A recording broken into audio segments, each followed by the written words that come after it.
Hello and welcome. My name is Jasmine Perez, and this will be my interactive journal for the week, for the second week. And the topic for this week would be unpacking implicit bias. And I'll be following a series of different questions that will prompt, and so I could better reflect on the my experience and how I handled it. One experience that I can remember is I did a long-term substitute teaching position where I had a couple high behavioral students, and it wasn't just me that had trouble with these students. There were other teachers, and they were sort of moved into that classroom while the permanent teacher wasn't there. And when I came in as a long-term sub, it was kind of like, hey, try to handle this situation. So I was really completely shocked, but I went full force, and I tried my best, and did what I could and what was available for me. And for this one specific student that I remember, he seemed like a regular kid, very well dressed, and I didn't really see much like he was struggling or anything. I just felt maybe he was just acting out in school and didn't want to do the work. I asked him, and he would just not care whatever I said. And he really did struggle with finishing his classroom assignments, and I would talk to the principal and to try to see what I could do to better assist this student and kind of get him motivated, because he was just lack of effort and lack of motivation, and at times I just felt frustrated and often raised my voice, because sometimes he would just run around in circles in the class and disrupting all the other students, and that wasn't appropriate.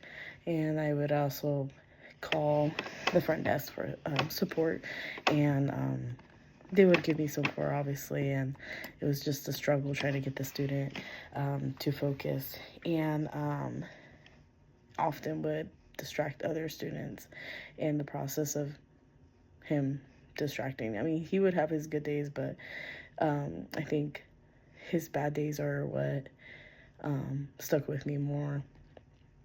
And ultimately, I had to sit down with his parents, and really it gave me a better understanding of his background and where he was coming from, and I was unaware of the underlying bias that may have influenced my perception and my reaction.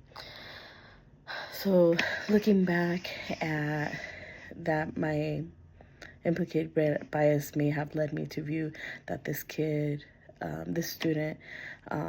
through a negative lens, because everyone had already perceived this student as being a troubled student. And so to me, I automatically equated whatever negative thoughts or negative things that Admin or anybody would have said about him, and I just took it. And maybe if I wouldn't have known this about the student, maybe I would have done things differently. I don't know. But I think I unconsciously associated this with his socioeconomic background. I was at a school where it was located in socioeconomical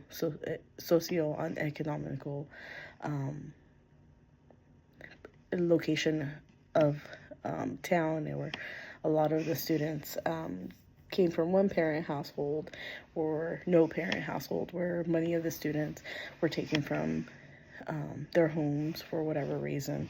And I think a lot of it, especially specifically with this student, a lot of his personal things that he was going on at home, and in his own life outside of school. I think it really affected him in school, and so maybe that's why he acted the way he did. And after just working with him, giving him love and attention, and telling him that, hey, I'm here to help you, and I'm not here as a bad person. And I think I really broke ground with him, and myself and a group of other teachers were able to get him on the better track of positive reinforcement throughout the day, and we did like a check-in, check-out kind of system where for every subject that we had to cover, how many interruptions he had, or what did he focus, or did he participate. And it was just a smiley face for that day, and we'd talk about it at the end of the day, and we'd reflect on things that could have been better, things we could work on, and things like that. And I think that method really had a positive impact on him.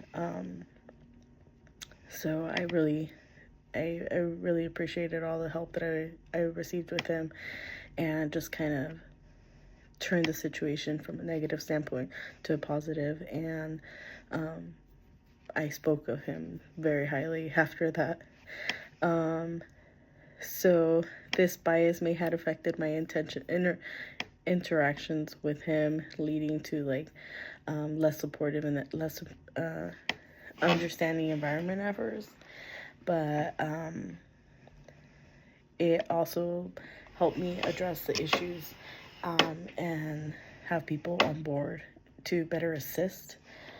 So to address my bias and become more equitable educator, things I need to work on for myself, and self-reflection and professional development would be, I strongly would participate in different workshops and trainings. I think all those different tools would be different strategies that can help me mitigate implicit bias and assist students better. Also, cultural codependency, develop a better understanding of the diverse cultures and different perspectives. Also, developing relationships, also providing a strong relation with students, especially those from marginalized groups. Seeking feedback from admin, from anybody, from mentors, students, to identify areas where I feel like I need growth, or they feel like I need growth and improvement. I think by taking these steps, I can become a more cautious and equitable educator, in committing to creating a more positive and inclusive learning environment for all students. And as there was a couple of tests that were on the prompt that I took, and one of them was the Hair Implicate Association test, the IAT, on the project of implication. And on this test, it was quite challenging, and you quickly had to identify the different images with the hair types of the good or bad. And while this task seems straightforward, sometimes you would have to stop and read in order for you to fully not understand, but be able to categorize which one went with what.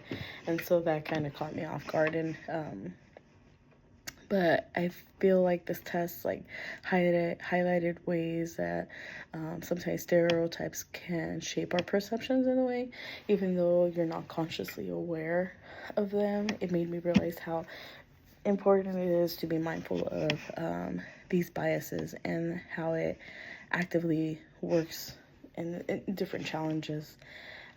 So that test really I gained a better understanding of how bias and subsequently, subconsciously, on a subconscious level, this knowledge will be, and I was really grateful of taking that test, and it was a little challenging, and I like that, and it just gave me a better understanding of how things are viewed. Thank you so much for taking the time to review my video. Have a great day. Thanks.